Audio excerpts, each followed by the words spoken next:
പിതാവിൻ്റെയും പുത്രൻ്റെയും പരിശുദ്ധാത്മാവിൻ്റെയും നാമത്തിൽ ആമേൻ. ഗുഡ് മോർണിംഗ് എൻ്റെ പ്രിയപ്പെട്ടവരെ. വീണ്ടും കർത്താവ് നമുക്കൊരു ദിവസം തന്നിരിക്കുകയാണ്. അപ്പം നമുക്ക് ഇന്നത്തെ പ്രത്യക്ഷ പ്രാർത്ഥനയിക്കൊണ്ട് പരിശുദ്ധമ്മയുടെ മധ്യസ്ഥത്തിന് നമ്മളെ തന്നെ സമർപ്പിക്കാം. ഏറ്റു പ്രാർത്ഥിക്കുക. അമ്മേ പരിശുദ്ധ അമ്മേ, അമ്മേ പരിശുദ്ധ ദൈവമാതാവേ, അന്ന് അങ്ങ് കൃപാസനത്തിൽ പ്രത്യക്ഷപ്പെട്ട് വരാൻ പോകുന്ന മഹാദുരന്തത്തിൽ നിന്ന് രക്ഷപ്പെടാനും എല്ലാവർക്കും വേണ്ടി പ്രാർത്ഥിക്കുവാനും ആവശ്യപ്പെട്ടിട്ട് 20 വർഷം തികയുന്ന ഈ വേളയിൽ കൃപാസനത്തിലൂടെ ഞങ്ങൾക്കും ഈ ദേശത്തിനും അങ്ങ് മധ്യസ്ഥം തേടി തന്ന എല്ലാ അനുഗ്രഹങ്ങൾക്കും കൃപകൾക്കും ഞങ്ങളിപ്പോൾ ഹൃദയം നിറഞ്ഞ നന്ദി പറയുന്നു. അമ്മേ പരിശുദ്ധ അമ്മേ, ജപമാല മാതാവേ, സകല കൃപാസനം പ്രാർത്ഥനകളോടും ചേർത്ത് ഞങ്ങളിപ്പോൾ പ്രാർത്ഥിക്കുന്ന ഈ കുടുംബത്തിന്റെ പ്രത്യേക നിയോഗം. നവംബർ 30 ശനിയാഴ്ചയാണ്. ഈ മാസത്തിന്റെ അവസാനമാണ്.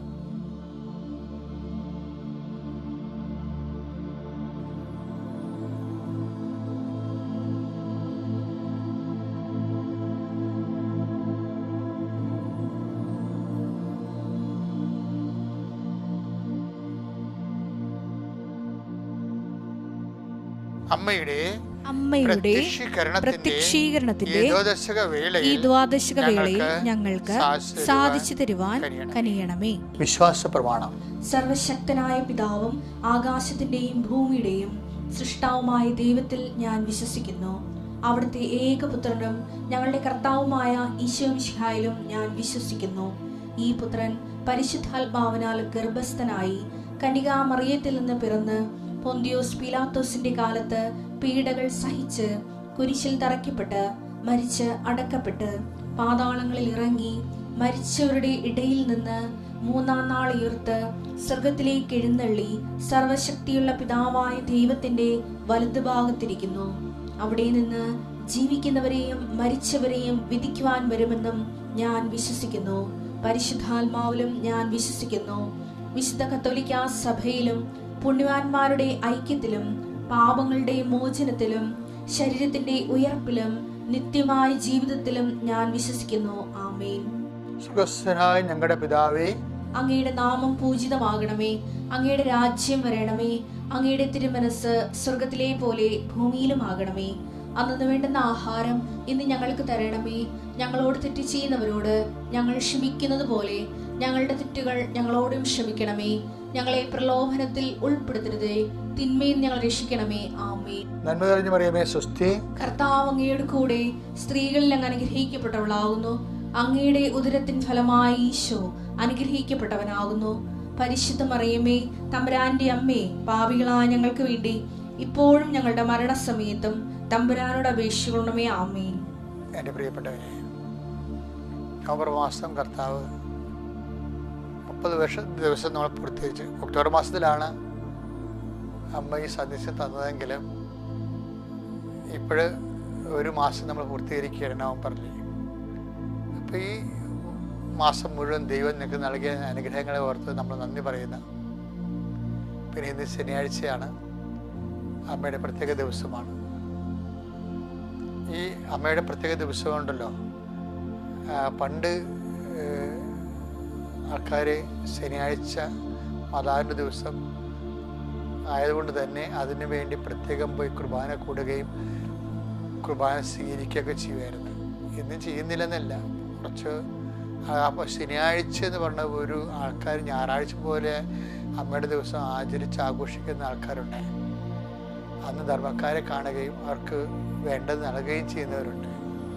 മാതാവിൻ്റെ രൂപം പ്രത്യേകമായി തുടച്ച് വൃത്തിയാക്കി പൂവൊക്കെ വെച്ച് അമ്മയെ വണങ്ങുന്ന ദിവസം കൂടിയാണ്. പിന്നെ ജവമാർ കൂടുതൽ ചെല്ലും. അങ്ങനെ മാതാവിൻ്റെ ആൾക്കാരും മാതാവിൻ്റെ ആധ്യാത്മിക പേറുന്നവരാണ്. മാതാവിൻ്റെ ആധ്യാത്മികകൾ വലിയ ആധ്യാത്മികതൊന്നും ഇല്ല. കാര്യം നമുക്ക് മനുഷ്യന്മാർക്ക് ഏറ്റവും നല്ലത് ഈസി വചനത്തെ ആദ്യം സ്വീകരിച്ച അമ്മയുടെ ആധ്യാത്മികത തന്നെയാണ്. Okay, let's come to prayer. കർത്താവെ, ഞങ്ങൾ നിന്റെ നാമത്തിന് ആരാധിക്കുകയും സ്തുതിക്കുകയും നിനക്ക് നന്ദി പറയുകയും ചെയ്യുന്നു. ഈ ശനിയാഴ്ച അങ്ങയുടെ മക്കളെ ശിരസ് നമിച്ച് നിന്റെ ആശീർവാദത്തിന് നിൽക്കുമ്പോൾ അമ്മേ, അമ്മയാണ് ഏറ്റവും വലിയ മധ്യസ്ഥ പ്രാർത്ഥനയുള്ളത്. അമ്മയാണ് ഒരു കുടുംബത്തിലേക്ക് കടന്നു വന്നിട്ട് അവിടെ വീഞ്ഞ് തികയാതെ വന്ന കാര്യം, അവിടുത്തെ ഇല്ലായ്മ, തികയാത്ത അവസ്ഥകൾ കണ്ട് മനസ്സിലാക്കി ആ വീട്ടുകാരൻ പോലും പറയാതെ സ്വന്തമായിട്ട് ആ വിഷയം ഏറ്റെടുത്തു. ശരിക്കും പറഞ്ഞാൽ മാതാവിൻ്റെ ഒത്തിരി പേരുകളിൽ ഒരു പേര് വേണ്ടതാണ് ഏറ്റെടുപ്പ് മാതാവെന്ന്. നമ്മൾ ഉടമ്പടി മാതാവെന്ന് പറയും, അപ്പോൾ നമുക്ക് മനസ്സിലാകും. പക്ഷെ മാതാവ് ചെയ്തത് എന്താണ്? ആ കുടുംബത്തിൻ്റെ ഭാരങ്ങൾ അവർ പോലും അറിയാതെ സ്വന്തമായിട്ട് ഏറ്റെടുത്തു. അതാണ് ഏറ്റെടുപ്പ് മാതാവെന്ന് പറയണത്.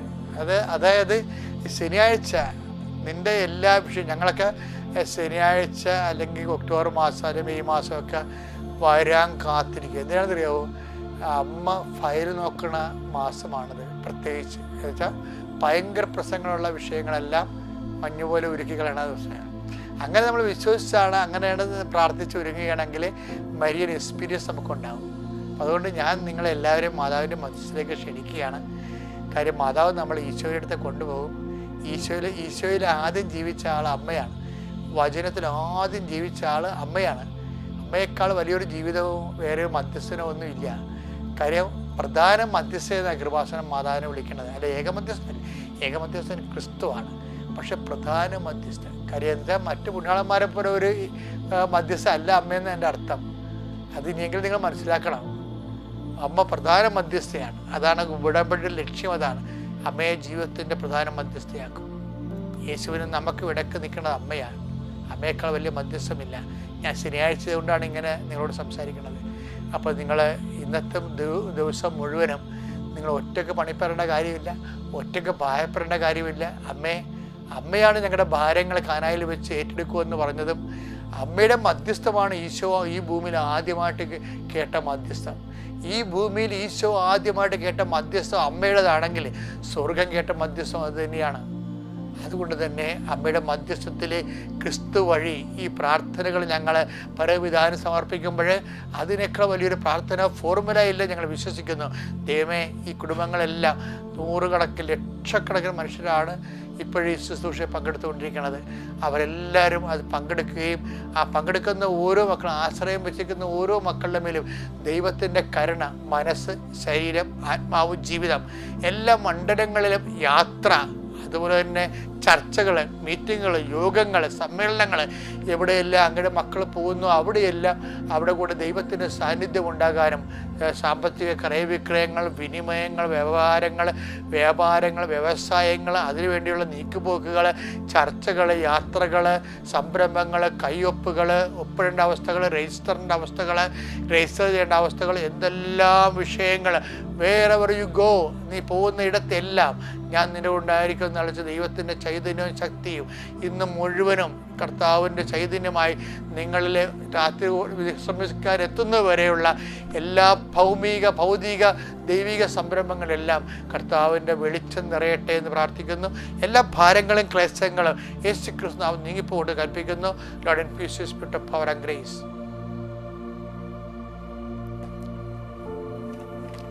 നമ്മൾ ഇന്ന് വായിക്കാൻ പോകുന്ന സുവിശേഷം, ഇന്ന് സന്ദേശം നവംബർ 30 ശനിയാഴ്ച, ലുക്കായുടെ സുവിശേഷം 2:20. തങ്ങളോട് പറയപ്പെട്ടതുപോലെ. ഇത് ആർട്ടിഡേമായിട്ട് സംഭവം കേട്ടോ. അതായത് നമ്മൾ നത്താൾ പെരുന്നാളിന് ഒരുങ്ങിക്കൊണ്ടിരിക്കുകയാണ്. നാളെ ഡിസംബർ 1 അപ്പോൾ ഇപ്പോൾ തന്നെ നമ്മളൊരു ഡിസംബർ ക്രിസ്മസ് മാസത്തിലേക്ക് പ്രവേശിക്കുകയാണ്. അതാണ് തങ്ങളോട് പറയപ്പെട്ടതുപോലെ കാണുകയും കേൾക്കുകയും ചെയ്ത ആട്ടിടയന്മാർ വന്ന് പുൽത്തൊട്ടിയിൽ കണ്ട് ഈശോനെ അമ്മയും കണ്ടതാണ് വിഷയം.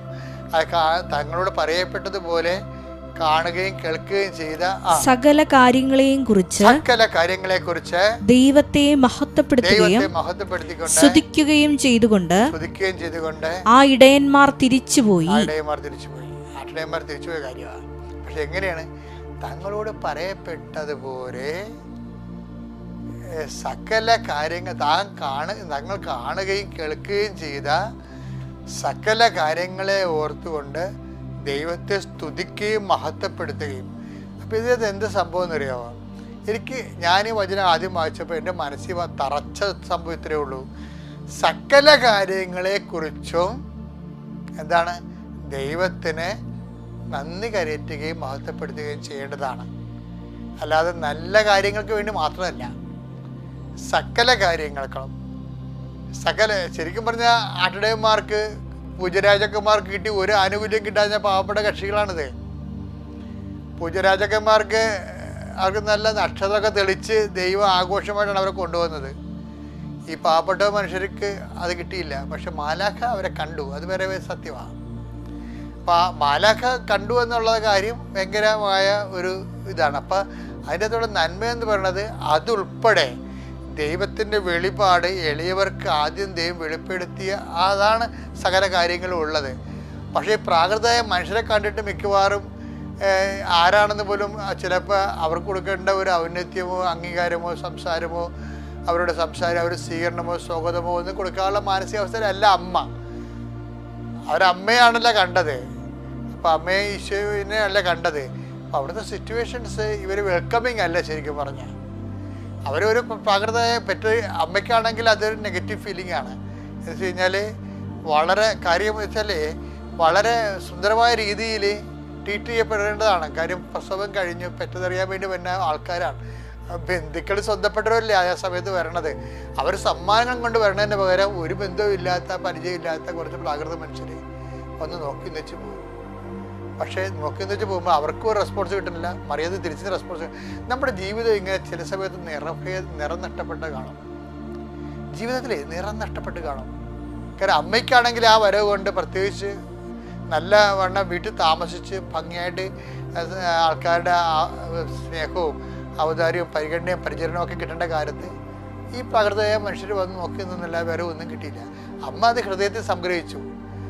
ആട്ടിടയന്മാർ ഹൃദയത്തിൽ സംഗ്രഹിക്കുന്നതിനേക്കാൾ ഉപരി ആട്ടിടയന്മാരെ കുറിച്ച് പറയണത് അവരോട് പറയപ്പെട്ട അവർ they are happy with what they have felt. അവർക്ക് അവിടെ കിട്ടിയതിനെ കുറിച്ച് അവർ വളരെ ഹാപ്പിയാണ്. അവർ കണ്ടതുപോലെ പറഞ്ഞതുപോലെ കണ്ടല്ലോ പിള്ളക്കച്ചി പൊതിഞ്ഞ് പുൽത്തൊട്ടി കിടന്നിരിക്കുന്ന ഇവരായിരിക്കും രാജാവെന്ന് അവിടെ മനസ്സിൽ അങ്ങോട്ടും ഇങ്ങോട്ടും പറഞ്ഞു. ദേ ആർ ഹാപ്പി. അപ്പോൾ സിറ്റുവേഷൻസ് മോശമാണ്. അവിടെ ഒരു രാജാവിൻ്റെതായിട്ടുള്ള ഒരു സംഭവങ്ങളൊന്നും അവിടെ ഇല്ല. രാജകീയ ജന്മവുമല്ല. ഒരു ചേരി പ്രദേശത്ത് ആരോ ഒരു വലിയ സ്വാധീനവും വിലയും നിലയും ഇല്ലാത്ത ആൾക്കാർ പെറ്റുകിടക്കണ പോലെ വഴിയരികെ പെറ്റുകിടക്കുന്ന ഒരു അവസ്ഥ. ഞാൻ ആ പുൽത്തൊട്ടി പോയതാണ്. അതൊരു വഴിയരികയാണ് ശരിക്കും പറഞ്ഞാൽ. ആ ഗുഹ നിൽക്കുന്ന സ്ഥലത്തിൻ്റെ കൂടെ ഇവിടെ ഒരു വഴിയരിക ഉണ്ട് ഇവിടെ. അപ്പം അങ്ങനെയുള്ള സിറ്റുവേഷനിൽ അത് കണ്ടിട്ട് ആട്ടിടയന്മാർക്ക് സന്തോഷമാണ് ഉണ്ടായത്. കാര്യം ആ സിറ്റുവേഷനെ കുറിച്ച് they are least bother about it. ആ സാഹചര്യം കണ്ടാൽ നമുക്ക് വിശ്വസിക്കാൻ തോന്നത്തില്ല. പക്ഷെ സാഹചര്യമല്ല വിശ്വസിക്കേണ്ടത്, കർത്താവിൻ്റെ വചനമാണ് വിശ്വസിക്കേണ്ടത് എന്നുള്ളതാണ് തങ്ങളോട് പറയപ്പെട്ടതുപോലെ കണ്ടത് കൊണ്ടാണ്. ആ സാഹചര്യമല്ല കർത്താവിൻ്റെ വചനമാണ് വിശ്വസിക്കേണ്ടത് എന്നുള്ള വലിയൊരു ഉൾക്കാഴ്ചയാണ് ദൈവം നമുക്ക് നൽകണത്. എപ്പോഴും നിങ്ങൾ ശ്രദ്ധിക്കേണ്ട ഇതാണ്, നമ്മൾക്ക് ചിലപ്പോൾ നമ്മൾ പ്രാർത്ഥിക്കുന്നവരാകാം, നമ്മൾ നല്ലോണം വിശ്വസിക്കുന്നവരാകാം. പക്ഷേ അതിൻ്റെ ഒരു സെറ്റപ്പൊന്നും നമ്മുടെ ജീവിതത്തിൽ കാണത്തില്ല. ഭയങ്കരമാണ്. ഞാൻ കുറേ അനുഭവിച്ചുകൊണ്ട് പറയുന്നതാണ്. നമ്മൾ പ്രാർത്ഥിക്കുന്നു, നമ്മൾ ദൈവത്തെ എല്ലാവരെക്കാളും ദൈവത്തെ ആരാധിക്കുകയും മഹത്വപ്പെടുകയും ചെയ്യുന്നു. പക്ഷെ അതിൻ്റെ സെറ്റപ്പ് സിറ്റുവേഷൻസ് ഒന്നും നമ്മുടെ ജീവിതത്തിലില്ല. നമ്മൾ പ്രാർത്ഥിക്കാത്ത മനുഷ്യരെ പോലുള്ള അനുഭവങ്ങൾ നമുക്കുണ്ടാകണം. Still we believe in it, we will trust in it, still we get through it. അതിലൂടെ കടന്നു പോവുകയാണ്. എന്താ, ദൈവത്തിൻ്റെ വചനങ്ങൾ അനാലങ്കൃതമായ അടയാളങ്ങളില്ലാതിരിക്കുന്നൊരു കാലത്തും അടയാളങ്ങൾ കണ്ട് വിശ്വസിക്കുന്നവരുടെ അതേ ത്രസിപ്പോടു കൂടി ജീവിക്കുന്നതാണ് യഥാർത്ഥ വിശ്വാസം. ആട്ടിടയന്മാരുടെ വിശ്വാസത്തിലേക്ക് നിങ്ങളെ ഒരു ദിവസം ഈ ക്രിസ്മസ് കാലം നിങ്ങളെ അനുഗ്രഹിച്ച് ഉയർത്തട്ടെ എന്ന് പ്രാർത്ഥിക്കുന്നു. Praise the Lord.